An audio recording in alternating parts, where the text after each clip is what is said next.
તમારે તમારી પર્સનાલિટીને કોઈ વાયરલ મીમના કન્ટેક્સમાં ડિસ્ક્રાઇબ કરવાની હોય તો એ મીમ કયો હોય? કે મારા સારા હોવા પર તમે કંઈક ખરાબ રીતે મને ઝુકાવવાનો ટ્રાય કરશો, હું મારો વે ચેન્જ કરીશ. આઈ વિલ નોટ ઝુકેગા નહીં. ઝુકેગા નહીં શકતા. કહેતો લાઈફ છે, બહુ પ્રેશર નહીં લેવાનું પણ બહુ ઇમેચ્યોર બી નહીં થવાનું.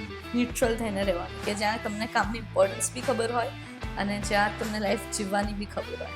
લાઈક સવારે 5 વાગે 4 વાગે સલોન પર આવવું અને રાત્રે 1-2 વાગ્યા સુધી કામ કરો, 2 જ કલાકની ઊંઘ મળે સિઝનમાં. અને કેન યુ ઇમેજિન કે કોઈ પર્સન કન્ટિન્યુઅસ 4 મહિના આટલા ઓછા સ્લીપિંગ આવર્સમાં કામ કરી શકે? તો તે કમ્પ્લેન કરીએ કે યાર લાઈફમાં ગ્રોથ નથી, આ નથી, બટ તમે ડિસિપ્લિન્ડ જ નથી કામ માટે. તમે તમારા કામને ફોર ગ્રાન્ટેડ લો છો તો પછી એવું થવાનું છે, ઓબ્વિયસ વાત છે. લાઈફની રેસમાં ભાગવાની જરૂર નથી. Just go slowly. નાના સ્ટેપ્સ લેતા જાઓ, નાના ગોલ્સ અચીવ કરતા જાઓ and you will become a big. But રાતોરાત બિગ બનવાના સપના ના જુઓ.